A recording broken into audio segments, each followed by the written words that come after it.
I've always really admired people who could solve a Rubik's Cube. It seems pretty simple to learn, and maybe it is, but it's just really neat that you can solve such a complex problem in a reliable way. And some people can do it in under 10 seconds, which is even crazier. So I've also wanted to learn it for a while, but I really wanted to try come up with an algorithm myself instead of learning from a tutorial. But at the same time, I felt like that was just beyond my reach. I just thought I couldn't do it, and so I never really started. I've had a fair amount of free time over winter break, and so I set myself the challenge of solving Rubik's Cube without any external resources, just a pen and paper. And so I didn't really have any expectations. I thought I might just give up 6 hours in, but I was actually able to figure it out. And I still need to reference my notes to solve it, but it taught me a lot about problem solving, being methodical and persistent, but also not too rigid and not going too far down as one line of thinking. And looking back, there's definitely things I could have done more efficiently, but overall, I'm really proud of what I did. So this video is just a documentary of that process. I've tried to make some aspects of it more understandable in post, but it's kind of hard to do, and I'm not great with animations. But yeah. All right, so here's the Rubik's Cube. Definitely doesn't come apart very easy. Maybe it does, I don't know. Anyway, that doesn't particularly matter. Let's scramble it.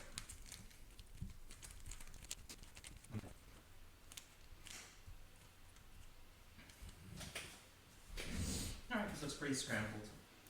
One thing that I think will be useful in terms of finding interesting algorithms is I believe if you choose some particular pattern from some sort of sequence of moves, it will have some period, like it'll always go back to the original position. So obviously a single rotation like this has a period of 4, but more complex rotations will have a longer period. Just to be clear about what I'm talking about here, you'll notice that for a simple rotation like this, the period is 4, but if we consider something more complicated, like 2 moves, then we have a much longer period, but some of the intermediate positions are actually very interesting and worthy of analysis. But anyway, the goal here is basically just to get from this to the solved position, and yeah, let's start. The problem is, it's kind of tedious to figure out like the period of something because it's not immediately clear to look at a cube position and say, is this the same as a previous one? So I think what I'll try to do is try to solve one side. Also, I want to try to get some notation down. So suppose we hold the cube like this. This is facing me, the front, and so let's say F is a counterclockwise rotation by 90 degrees of the front face. Front and back, front and posterior. P for posterior. So P is the back face / posterior face. Alright, so now I have some nice notation going, 12 symbols. I probably won't even use all of them because hopefully the algorithms will be simple enough to not involve them all. But yeah, so let's just try to maybe get the full blue face solved. Maybe not the edges. I don't know. I'll try.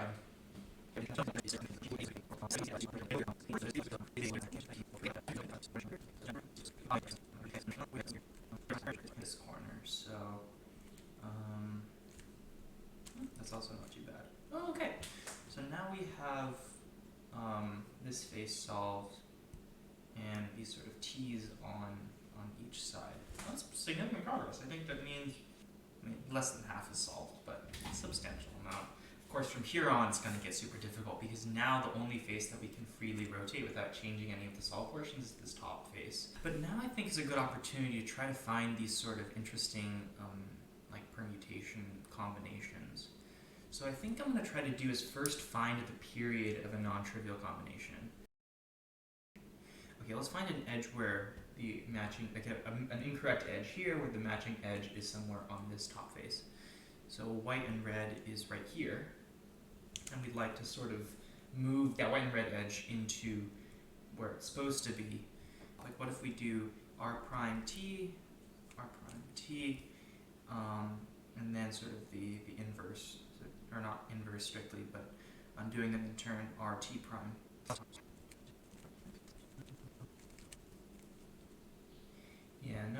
nice. I mean, we have this green and red thing, but I think that was already there, so that doesn't seem to actually help. Every time that this corner here was in the correct place, this edge didn't actually change. So this doesn't seem to help for now. But maybe some other combinations do. So let's try a different sequence. Let's try something like maybe R prime and then like T R T prime. And actually this is just a 180-degree turn on the top, so this is equivalent to TT.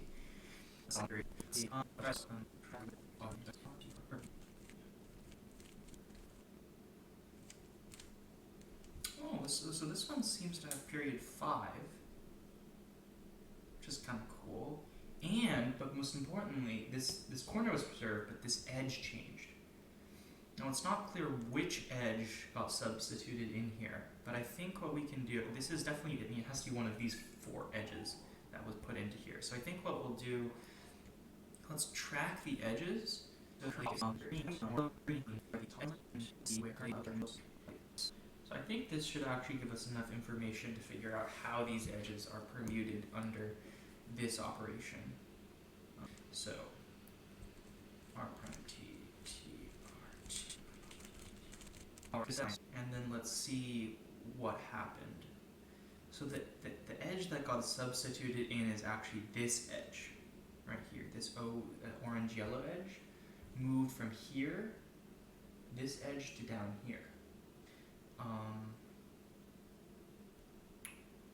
And I just realized also, if we put this here, this red edge here, or red-white edge here, we can actually mirror this entire operation across the vertical axis, and then that will swap this edge and this edge, but in the correct orientation.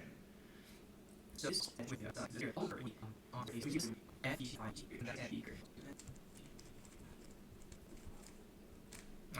all right. So now this white and red edge is actually in the right place. Yeah. So with this method we can actually get every side edge in the right place, I think, because if we, where's the white and red edge? That's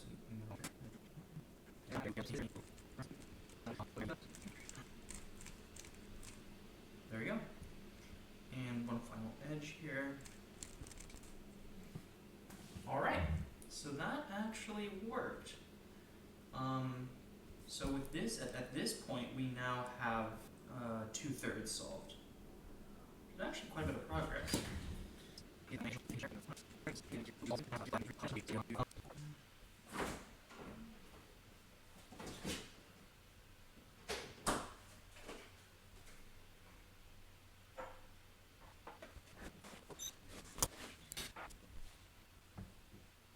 Alright, so here what I did is I recorded the top face here, including the edges and corners, and then I'm going to perform one of these switching operations on here. R prime, so here, putting these 2 solved edges up here, and then rotating them totally out of position, so TT, and then R, so put this back, and then rotate this, so T, and then R prime, and then T, and then R, like that. So this sequence, I chose this because it clearly preserves the bottom 2/3, but it also definitely changes this in a way that is not just as plain rotation. But the question is, how exactly did this permute the edges and corners? So I think what we can do is we can draw the analogous diagram now. Alright, so this is a little tricky. So basically, just to recap, I took the position on the left and then applied the algorithm and got the thing on the right. And now I'm just trying to compare them. So immediately notice that this front edge didn't actually move at all. So this front edge didn't move. That's very cool. Alright, so this is basically what I learned from looking at the cube. So this edge here is fixed. The other 3 edges aren't. So this edge goes to that one, this edge goes to that one, and Basically, they go in a little dance so that the edges cycle around each other. What's even weirder is the corners. Their behavior is very strange. So basically, these two corners are swapped across the center, and these two are swapped as well. Plus, each corner, except for one, is rotated by 120 degrees. So, for example, this white, this yellow, orange, green corner, after being flipped, it's going to be rotated by 120 degrees. And this is true of all corners except for the rightmost corner in this view, the one with the white and orange um, markings. That one does not get rotated by 120 degrees after it's flipped across the center. So it turns out this operation is actually very powerful. It's a bit convoluted, but it can do quite a few things in one, which is nice.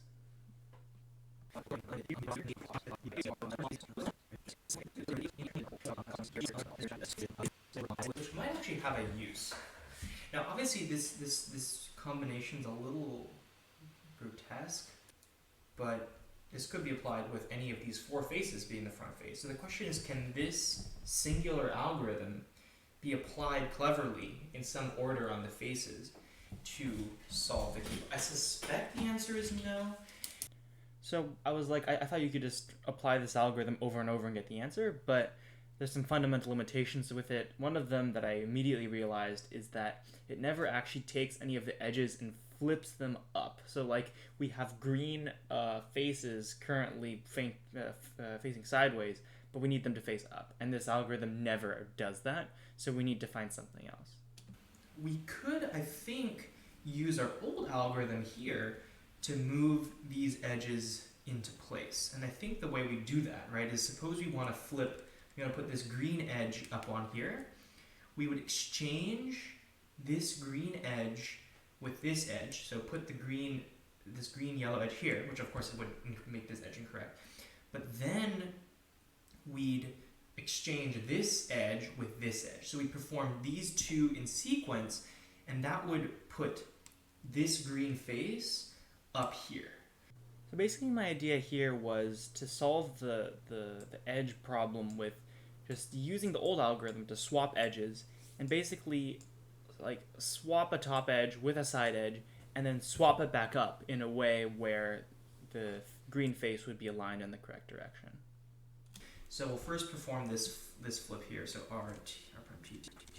Alright, so we did that, and as you can see, that yellow-green edge from before got plopped in here. So obviously incorrect, but now if we wanted to put this green edge in the right place, we could apply this algorithm. So let's just do that. Now this green edge is in the right place, and I think we can finish everything by putting this green edge on the top as well.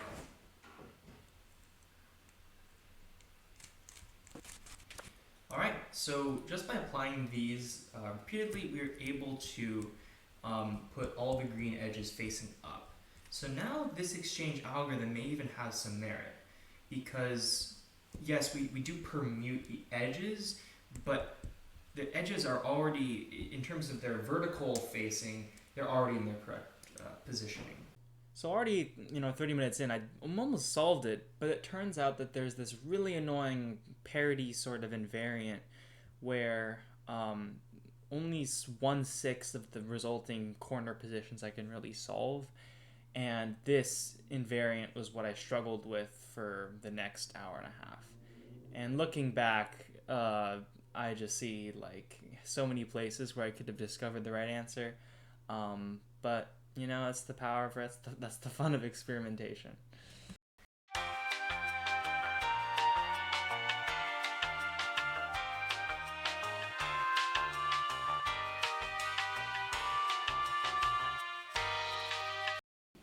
Only exchanges them across the center, so that's actually a serious problem. Okay, so I think that invariant tells us that W alone is not enough to solve it.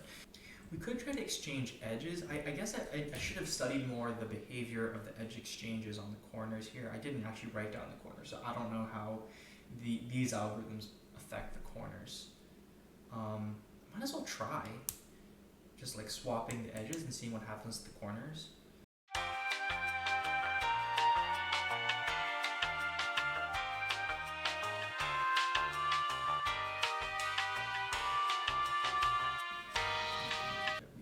Okay, wow. So Xi actually flipped corners across center. Wow, so this doesn't even help us with invariant. Okay, that's good that we figured this I out. guess I should really explain what this invariant is. Basically, it's a question of how many corners are in their correct place. So you can see here that this corner is in the correct place. This one is not, and this one is. So even though you see the yellow, it's not in the right like twisted orientation, but it's in the right place, like where it will be eventually. Whereas this corner is just totally in the wrong place. It's supposed to be mirrored across, and same here. And the key point is that my algorithms, the invariant that they preserve, is effectively the order in which these corners appear up to reflection. So basically, I can use my algorithms to permute the corners in a way such that we can flip any of them diagonally, but none of them can actually switch to adjacent corners. And funnily enough, it turns out that this in this position from a while ago, I could have solved it. I didn't actually know yet about the algorithm to swap two diagonals. I only knew algorithms to swap both corners simultaneously. And of course, if you can only swap both corners across the center at the same time, then this isn't solvable. But I later was able to develop and we'll see an algorithm to swap diagonals, and then that makes things a little easier. But yeah, so that was the invariant that I discovered, and I basically found out that not only did the top edge permutation thing that I magically called W, I learned that didn't change the invariant, but even the edge swapping the top with the side edges didn't change that invariant either. And so I had to invent something else to make any progress.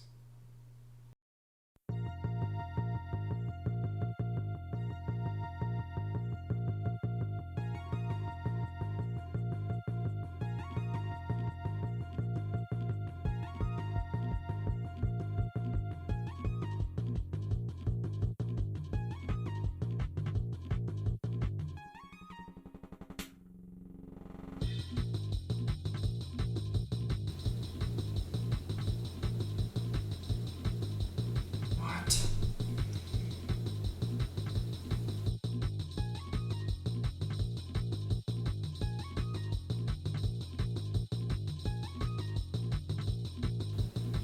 Okay, how do we solve this once and for all? I'm getting tired.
Oh my god.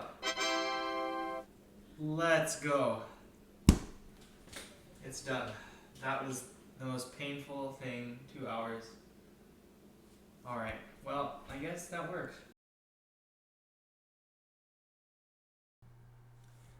So yeah, that was that. It was a mixture of more challenging and less challenging than I thought.